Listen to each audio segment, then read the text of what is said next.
अस्सलाम वालेकुम students, welcome back to the topic.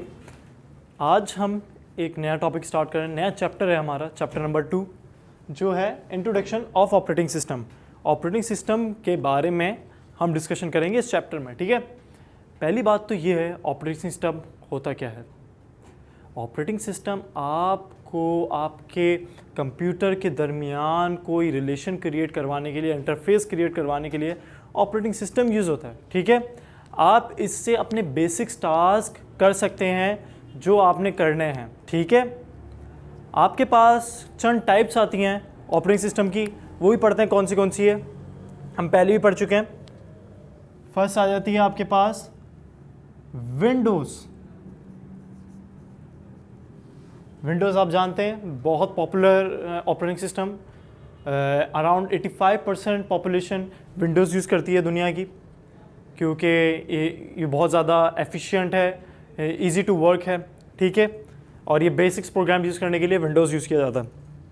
Second operating system आपका हो जाएगा लिनक्स। लिनक्स क्या है? टोटली उसको प्रोग्रामिंग के लिए ही यूज़ किया जाता है, ठीक है। सॉफ्टवेयर इंजीनियर्स, सॉफ्टवेयर हाउसेज जितने भी हैं, वो इस लैंग्वेज को यूज़ करते हैं। बहुत सारे प्रोग्राम यूज़ करती है। नॉर्मल यूज़ करने की लैंग्वेज नहीं होती कि आप इस पर गेम्स खेल रहे हैं या मूवीज़ देख रहे हैं, ये सब विंडोज़ पे चलता है, ठीक है। नेक्स्ट है आपका topic,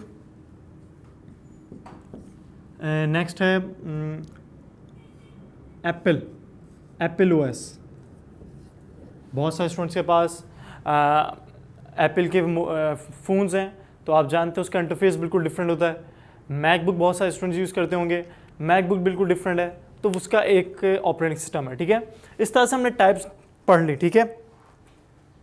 functions of operating system, functions क्या होते हैं ऑपरेटिंग सिस्टम के, वो पढ़ते हैं, ठीक है।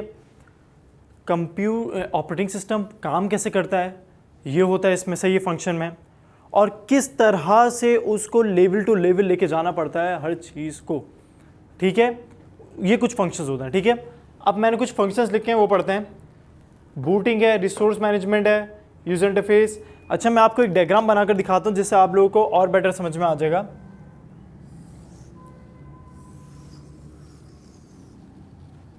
ये एक यूजर है, यहां पर आ गई आपकी एप्लीकेशन सॉफ्टवेयर। जितना भी काम होता है एप्लीकेशन सिस्टम सॉफ्टवेयर, वो हम ऑपरेटिंग सिस्टम के थ्रू करते हैं, ठीक है।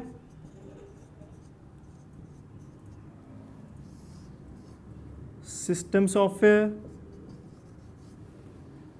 अब इन दोनों को मिलाकर एक बनता है ऑपरेटिंग सिस्टम, ठीक है।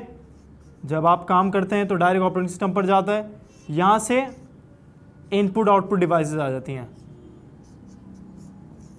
ठीक है। ये एक चार्ट थी, यूजर ने अपना काम दिया एप्लीकेशन सिस्टम और सिस्टम सॉफ्टवेयर को, ठीक है। वो सीधा ऑपरेटिंग सिस्टम के पास गया, ऑपरेटिंग सिस्टम ने अपना काम जो है हार्डवेयर को दे दिया, ठीक है। ये एक फ्लो चार्ट थी। अब इसको देखते हुए हम इन्हें अपनी फंक्शनैलिटीज़ को पढ़ेंगे। सबसे पहले बूटिंग। आप कंप्यूटर स्टार्ट करते हैं, ठीक है, वो बूट होता है, सही है, टाइम लेता है, विंडोज़ का आइकन बनकर आता है आपके पास, वो सब बूटिंग कहता है। बूटिंग करता क्या है कि आपको कंप्यूटर स्टार्ट करने से पहले, यूज़ करने से पहले, आपको सारी रिसोर्सेज ठीक करके स्टार्ट करके बिल्कुल देता है, ताकि आपको कोई डिफ़िकल्टीज ना हो विंडोज़ को यूज़ करने में, ठीक है। ये था आपका बूटिंग। रिसोर्स मैनेजमेंट, आपके डॉक्यूमेंट्स एग्जाम्पल, जैसे आपका पीसी शटडाउन हो गया, इलेक्ट्रिसिटी चली गई, तो रिसोर्स मैनेजमेंट में होता क्या, ऑपरेटिंग सिस्टम करता क्या है आपके लिए। आप वापस से पीसी ऑन करेंगे तो जो आपकी रिसोर्सेज थी वो मैनेज होंगी पहले से, वो पहले से वहीं रखी हुई होंगी। तो ये ऑपरेटिंग सिस्टम काम करता है कि आपकी जो डॉक्यूमेंट्स हैं उसको अपनी जगह पर रख देगा, कहाँ स्टोर करना है उसको वहाँ स्टोर कर देगा, ठीक है। तो रिसोर्स मैनेजमेंट ये काम करता है। यूजर इंटरफेस और कमांड इंटरप्रेटर, ये होता क्या है, आप जो प्रोग्राम अपना देते हैं, मतलब एक हाई लेवल लैंग्वेज में देते हैं या नॉर्मल आप कीबोर्ड से काम करते हैं, उसको इंटरप्रेटेट करता है वो मशीन लैंग्वेज में या हाई लेवल लैंग्वेज में, ताकि ऑपरेटिंग सिस्टम को समझ में आए कि आया काम क्या हो रहा है, ठीक है। ये होता है, और इंटरफेस कहते हैं इसे, जो ऑपरेटिंग सिस्टम आप चेक कर रहे होते हैं डेस्कटॉप पे, अपने मॉनिटर पे, वो होता है आपका ऑपरेटिंग सिस्टम। ये हो गया आपका command interpreter end user interface. Memory management, किस तरह से आपकी मेमोरी को मैनेज करना है, कितनी रैम किस जगह पे यूज़ करनी है, ये सारा काम ऑपरेटिंग सिस्टम में मेमोरी मैनेजमेंट में हो रहा होता है कि कहाँ आपको अपना डेटा स्टोर करना है, कितना इस गेम ने डेटा आपका लिया है, कितना स्टोरेज इस डेटा ने लिया है, इन सबको एलोकेट करना और डी एलोकेट करने का काम इसका होता है मेमोरी मैनेजमेंट का। ठीक है। IO, इनपुट आउटपुट मैनेजमेंट, क्या होता है?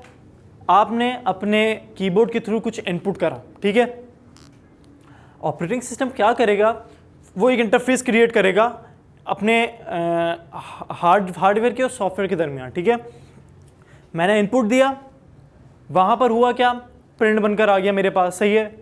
तो मैंने जो एलोकेट करी थी की, इनपुट करी थी, आउटपुट में मेरे पास ये आया। तो मैनेज किस तरह से करा ऑपरेटिंग सिस्टम में, एक इंटरफेस, एक रिलेशन क्रिएट कर दिया कि जो मैंने इनपुट दिया था वो एड्रेस कर दिया उसने ऑपरेटिंग क्या कहते हैं आउटपुट मैनेजमेंट के पास। ठीक है, इस तरह से हमारा इनपुट आउटपुट मैनेजमेंट भी हो गया। फाइल मैनेजमेंट कैसे होता है? फाइल मैनेजमेंट, आपकी फाइल्स हैं बनी हुई, ठीक है, उनको आपने सेव किया हुआ एक जगह पर।